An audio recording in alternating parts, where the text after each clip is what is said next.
Welcome to learner B extra. I am Shivani Chauhan. इस video में हम लोग देखेंगे क्लास 9 साइंस की बुक का चैप्टर 4 स्ट्रक्चर ऑफ एटम्स के क्वेश्चन आंसर्स। इसमें हम लोग जो है इंटेक्स क्वेश्चंस देखेंगे। तो पेज नंबर 47 का जो इंटेक्स क्वेश्चन है उसका पहला क्वेश्चन है कि व्हाट आर कैनाल रेज। तो कैनाल रेज क्या होती हैं? तो इसका आंसर है canal rays are positively charge radiations which led to the discovery of positively charge sub atomic particles called proton. तो कैनाल रेज क्या होते हैं? देखिए, जो एक्सपेरिमेंट किया था उसमें कैनाल रेज जो है वो पॉजिटिवली चार्ज रेडिएशन होती है, और जब वो डाली गई थी फॉइल पे तो उससे क्या हुआ था, डिस्कवरी हुई थी positively charge sub atomic particle proton की। तो जो कैनाल रेज हैं वो उससे क्या हेल्प मिली थी हमें, प्रोटॉन जो है कैनाल रेज की वजह से ही डिस्कवर हो पाया था। अब नेक्स्ट क्वेश्चन नंबर 2 है, if an atom contains 1 electron, मतलब अगर एक एटम जो है उसमें एक इलेक्ट्रॉन हो और उसमें एक प्रोटॉन हो, मतलब एक एटम में एक इलेक्ट्रॉन हो और एक प्रोटॉन हो, will it carry any charge और नॉट। मतलब एक प्रोटॉन है और एक इलेक्ट्रॉन है, क्या उस पर कोई चार्ज होगा? तो देखिए, the atom will be electrically neutral as 1 negative charge balances 1 positive charge. क्यों?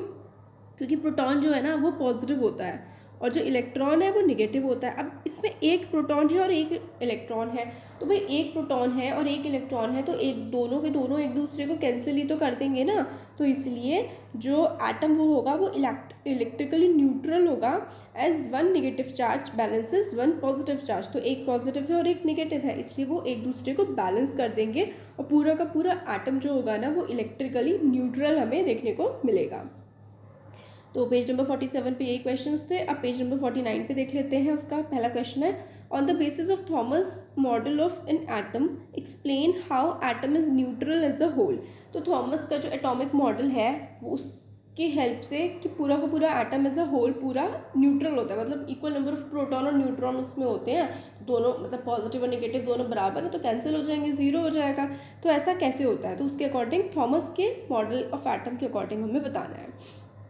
तो देखिए इसका आंसर है, according to Thomson model of atom an atom consist of a positively charge sphere and electrons are embedded in it. तो ये देखिए इसके according ऐसा होता है कि पूरा का पूरा स्फीयर है, इसमें पॉजिटिव चार्ज है और इसमें ऐसे करके इलेक्ट्रॉन ना ऐसे इसमें एम्बेडेड है, ऐसे करके क्या होता है कि पूरा का पूरा पॉजिटिव चार्ज है और बीच में इलेक्ट्रॉन्स एम्बेडेड है इसमें।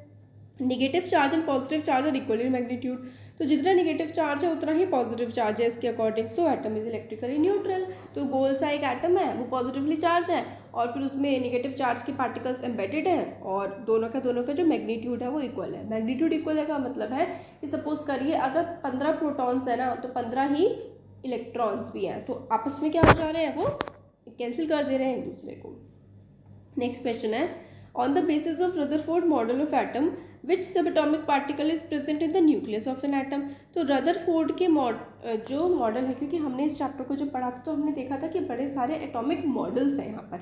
तो रदरफोर्ड का जो एटॉमिक मॉडल है उसके अकॉर्डिंग जो मतलब सब एटॉमिक पार्टिकल प्रेजेंट होता है क्या न्यूक्लियस में। तो देखिए, एज पर Rutherford model of atom the protons which are positively charge are present in the nucleus of an atom. तो रदरफोर्ड का जो मॉडल है इसके अकॉर्डिंग जो प्रोटॉन्स है ना, रदरफोर्ड के मॉडल के according protons which are positively charge, protons हमने देखा कि प्रोटॉन पॉजिटिवली चार्ज होते हैं, इलेक्ट्रॉन्स नेगेटिवली चार्ज होते हैं। तो रदरफोर्ड के मॉडल के अकॉर्डिंग प्रोटॉन्स जो कि पॉजिटिवली चार्ज होते हैं वो न्यूक्लियस में प्रेजेंट होते हैं। तो ये हो गया। नेक्स्ट क्वेश्चन है, draw sketch of Bohr model of an atom with 3 shell. तो बोर का मॉडल कैसा था, वो गोल गोल गोल बना दीजिए ऐसे करके, 3 शेल है। बोर का जो मॉडल है वो ऐसा ही तो है, ऐसे करके ऐसे है ना। तो बीच में इस बड़ा गंदा बन गया, हाँ। तो बीच वाला जो है वो न्यूक्लियस है, फिर जो पहली वाली जो है ये के है, फिर इसके आगे वाला एल है, मतलब जैसे कि ऐसे करके ये तो न्यूक्लियस है ना, ये गोल वाला। ये वाला जो है वो के शेल है, फिर उसके बाद ये वाला एल शेल है, फिर इसके ऊपर एम है और इसके ऊपर एन है। तो इस तरीके से काफ़ी सारी शेल्स होती हैं। तो ये बोर का मॉडल है। नेक्स्ट क्वेश्चन है, what do you think would be the observation if the alpha particle scattering experiment is carried out using a foil of a metal other than gold। तो जो alpha scattering particle का experiment हम लोगों ने देखा था कि अगर उसमें गोल्ड फॉइल के अलावा कोई नॉर्मल मेटल का इस्तेमाल करते तो क्या होता। तो देखिए इसका आंसर है on using any metal foil the observation of alpha particle scattering experiment would remain the same as all atoms would have same structure. तो अगर गोल्ड फॉइल के अलावा किसी और पे भी करते हैं तो भी सेम ही रहता है, क्योंकि सबका स्ट्रक्चर एटम्स का सेम रहता है। अब आगे हैं इसके क्वेश्चंस। नेम द 3 सब atomic particles of an atom. तो एटम के 3 सब एटॉमिक पार्टिकल्स क्या क्या होते हैं? तो सब एटॉमिक पार्टिकल्स जो होते हैं प्रोटॉन, इलेक्ट्रॉन, न्यूट्रॉन। तो क्या क्या होते हैं? एक तो प्रोटॉन होता है, एक इलेक्ट्रॉन होता है और एक न्यूट्रॉन होता है। प्रोटॉन जो है वो पॉजिटिवली चार्ज होता है, इलेक्ट्रॉन जो है वो निगेटिवली चार्ज होता है और न्यूट्रॉन पे तो भाई कोई चार्ज होता ही नहीं है। तो प्रोटॉन्स जो है वो पॉजिटिव चार्ज के हो गए भाई, इलेक्ट्रॉन हो गए निगेटिव चार्ज के, और न्यूट्रॉन जो है उसमें कोई भी चार्ज नहीं होता। और ये सारे के सारे इलेक्ट्रॉन, प्रोटॉन और न्यूट्रॉन ये सब एटॉमिक पार्टिकल्स होते हैं एक एटम के। तो एक एटम के अंदर 3 पार्टिकल्स और होते हैं, 3 एटम के सब एटॉमिक पार्टिकल्स होते हैं, प्रोटॉन, इलेक्ट्रॉन और न्यूट्रॉन। नेक्स्ट है helium atom has an atomic mass of 4 unit and 2 protons in its nucleus. How many neutrons does it have? तो देखिए हीलियम का एटम है, उसके helium atom has atomic mass of 4 you. तो atomic mass 4 you है helium के atom का, और उसमें 2 प्रोटॉन्स हैं उसके न्यूक्लियस में। तो how many neutrons does it have? तो भाई देखिए जितने प्रोटॉन्स होते हैं उतने ही न्यूट्रॉन्स होते हैं। आप लोग डायरेक्टली भी लिखा सकते, तो मतलब आंसर बता सकते हैं कि जितने इलेक्ट्रॉन होंगे उतने ही जो है होंगे न्यूट्रॉन, प्रोटॉन। तो अब इसमें ये है कि mass of an helium atom, mass जो होता है हीलियम एटम का वो 4 यूनिट होता है। और फिर उसके बाद एटॉमिक मास जो होता है, हम लोगों ने पढ़ा है कि एटॉमिक मास क्या होता है। तो एटॉमिक मास का फॉर्मूला होता है number of protons plus number of neutrons. तो एटॉमिक मास होता है जितने प्रोटॉन्स होंगे और जितने न्यूट्रॉन्स होंगे उनका सम। तो एटॉमिक मास हम लोगों को 4 गिवन है और नंबर ऑफ़ प्रोटॉन्स हमें बता रखे हैं 2 हैं। तो नंबर ऑफ़ न्यूट्रॉन्स कितने होंगे? तो 2 इधर है, इधर जा कर के क्योंकि हमें नंबर ऑफ़ न्यूट्रॉन्स निकालने हैं, तो 4 - 2 यानी कि 2 न्यूट्रॉन्स आ जाएंगे। बेसिकली हम लोगों को क्या करना है, इस वाला जो फॉर्मूला होता है हम लोगों ने चैप्टर में पढ़ा है कि एटॉमिक मास क्या होता है। Atomic mass is equals to number of protons plus number of neutrons. तो नंबर ऑफ प्रोटॉन्स हमारे 2 हो गए, एटॉमिक मास उसका 4 हो गया। तो 4 एटॉमिक मास गिवन है, नंबर ऑफ प्रोटॉन गिवन है, नंबर ऑफ न्यूट्रॉन निकालना है। अब प्लस में था, इधर जाके माइनस, तो 4 - 2 इज इक्वल्स टू 2। तो नंबर ऑफ न्यूट्रॉन्स आ गए हमारे पास 2। अब पेज नंबर 50 है, उस पर क्वेश्चन है right the distribution of electrons in carbon and sodium atoms. तो नंबर ऑफ इलेक्ट्रॉन कितने होते हैं कार्बन में और सोडियम के एटम में, ये हम लोग को बताना है। तो सबसे पहले हम लोगों को इनका क्या होना चाहिए, हम लोग को इनका एटॉमिक नंबर पता होना चाहिए। तो बेसिकली इनका एटॉमिक नंबर क्या होता है, कार्बन का एटॉमिक नंबर होता है 6। तो जितना एटॉमिक नंबर है तो नंबर ऑफ प्रोटॉन्स उसमें 6 होते हैं। तो number of protons is equals to number of electrons. तो जितने प्रोटॉन्स होंगे उतने ही उसमें इलेक्ट्रॉन्स होंगे। तो क्योंकि अब के और एल शेल में होंगे, क्योंकि 6 है ना, तो सबसे पहले के होती है, एल होता है, एम होता है, एन होता है। ये सारा का सारा हम लोगों ने चैप्टर में पढ़ा है ना कि के में क्या होते हैं 2 आ सकते हैं, एल में 8 आ सकते हैं।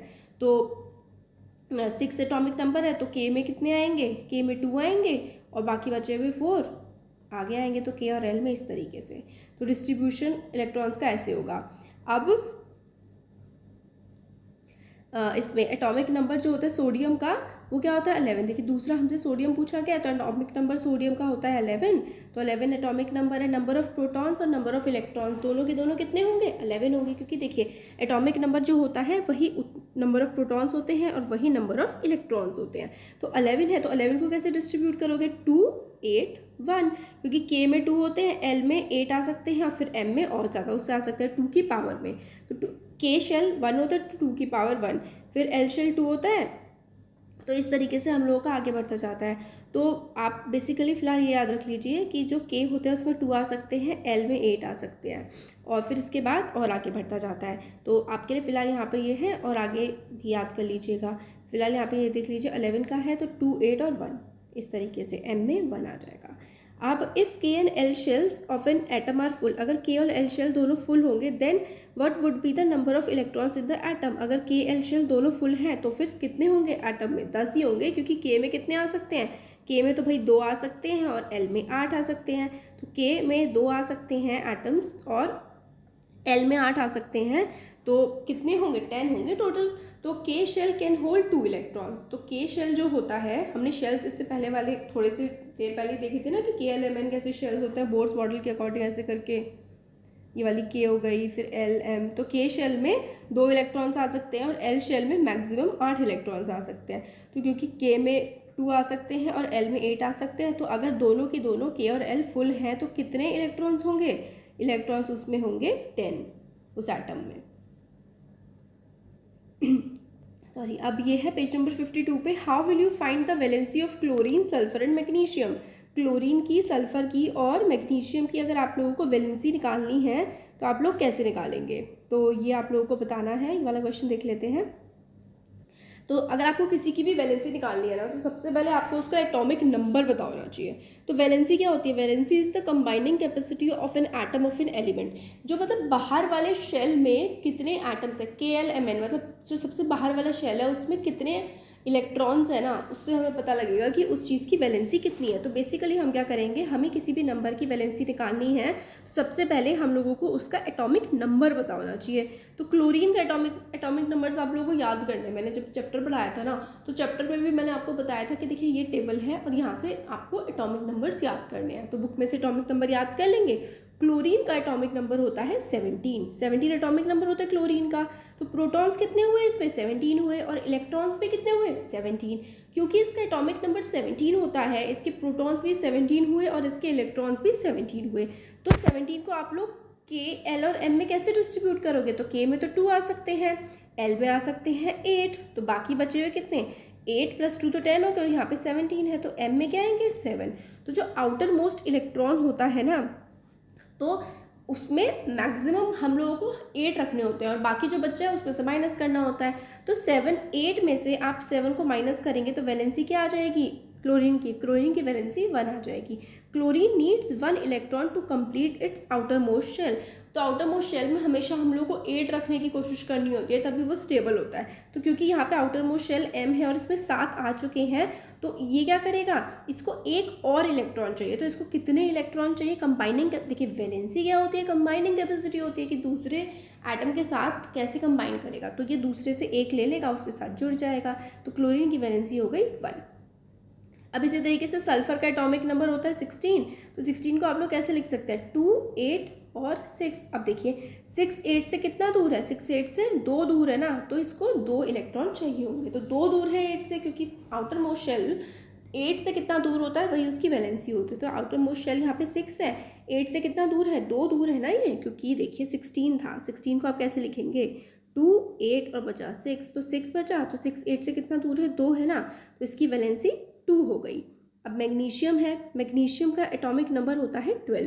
12 को आप कैसे लिखोगे, 2 8 है ना, यहाँ पे फिल हो गए, तो के आ गया, एल आ गया, एम में बचा 2। अब 2 जो है 8 से तो 6 दूर है, तो 6 तो बड़ा है, हम लोग लेते हैं छोटे वाला। यानी कि क्योंकि 6 लेना मुश्किल है और 2 देना आसान है, तो हम इसको क्या करेंगे, ये 2 किसी दूसरे को दे देगा, तो वैलेंसी इसकी +2 हो जाएगी। क्योंकि जो दूसरे से लेता है वो निगेटिव होता है और जो दूसरे को देता है वो पॉजिटिव होता है। तो मैग्नीशियम क्योंकि 2 डोनेट कर देगा अपने, 2 दे देगा, इसलिए +2 इसकी वैलेंसी हो जाएगी। और इससे पहले वाले जो दोनों थे उन्होंने लिया था ना, तो इसलिए इसकी वैलेंसी -1 होगी। और सल्फर की वैलेंसी जो है, क्योंकि इसने 2 लिए थे तो इसलिए -2 हो जाएगी। यहाँ पर बस आपको याद रखना है कि जब आप देते हैं ना तो आप प्लस में आ जाते हैं। अगर एटम्स की बात करें हम, कि आपने इस एटम के इलेक्ट्रॉन दे दिए किसी को, तो आप प्लस में आ गए, अगर आपने किसी से ले लिए तो आप माइनस में आ गए। इस तरीके से होता है यहाँ पर उल्टा।